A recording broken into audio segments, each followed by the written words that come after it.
Speak on the wage theft bill. Fairness is the core of my reason for being here. My seat in this place began in the pursuit of fairness. This bill comes down to some pretty basic principles of corporate behaviour and fair conduct. Surely after what we've seen, some corporate behaviour here in Australia so far this year, we can't be questioning the fundamental need for fairness here. This legislation sends a pretty clear message that people deserve to be paid for their work performed. If their award covers conditions that say they are entitled to overtime, sick pay, holiday pay, superannuation and penalty rates, businesses cannot deliberately not pay what they are legally required to do so without serious consequences. It is disturbing that employers have purposely gone out of their way to exploit workers by paying below award, below minimum wage. We've heard, and I'm sure we will continue to hear over this day, examples of support this legislation. We'll hear of hospitality and retail giants who have failed to pay their staff, leaving workers out of pocket. Recent estimates that the Woolworths repayments to 5,700 staff members may reach up to $400 million. It is not just big companies, it's happening in my electorate too. Some small businesses where owners work side by side with the people they are stealing from. There have been recent cases in my Eastern Metro region where hospitality employers have been fined for paying their workers less than $10 an hour for working as much as 80 hours per week. In 2018, the owner of three childcare centres was fined $85,000 and the judge ordered an injunction restraining her from underpaying childcare workers in the future after she was caught for a second time engaging in wage theft. If caught again underpaying staff, this person will be found contempt of court and could face jail time. This legislation is sorely needed when judges need to go to the effort of ordering injunctions to send a message to employers to get their payrolls in order. This bill will put a floor under the workforce that says that a minimum wage, sick pay, holiday pay, legal entitlements for workers are a standard that no one else should be allowed to fall below. This bill will ensure that workers are paid what they are owed. It compels employers to know their rights of their workers and not take advantage of our most vulnerable citizens who may not yet know that in this country, and especially in this state, we respect your efforts and you will be paid fairly.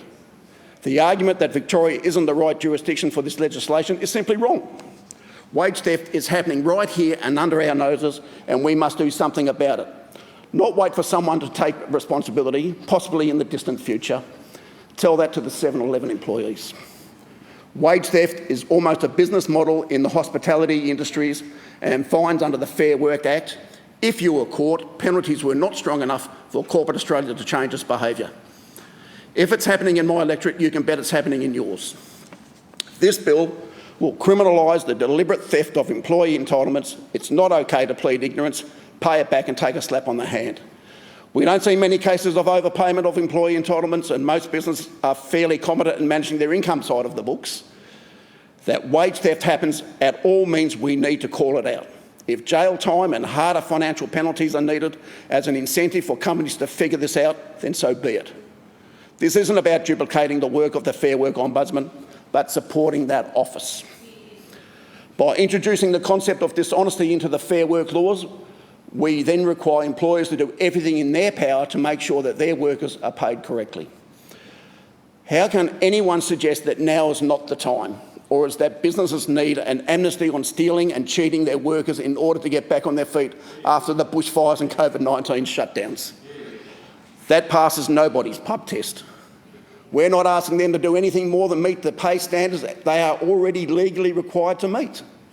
Honest businesses won't have to worry about this piece of legislation, and they won't have to compete with those who are knowingly ripping off their workers.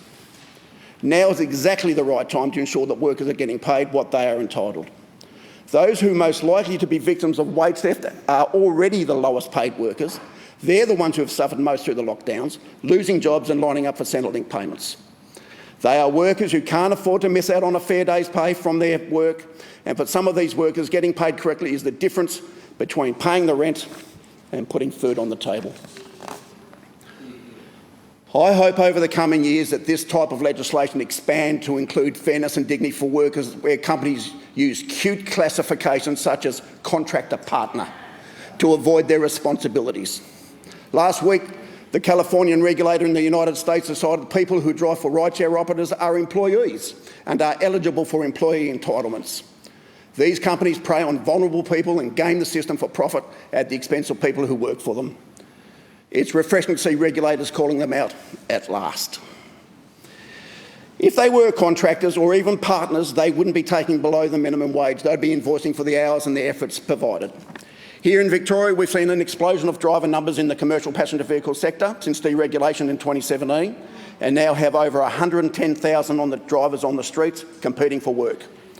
Since the airport closed, since the Grand Prix was cancelled, Victoria's sporting and corporate events program shut down, there's been no work for these 110,000 drivers. Most of these drivers are already making below the minimum wage prior to the pandemic. They had no super to draw on, no sick leave, no holidays owing, no backup from their partners. So in summary, I think it's fair that we hold businesses accountable who deliberately do the wrong thing, and we demand honesty, integrity and a fair go when you employ people. I commend this bill to the House.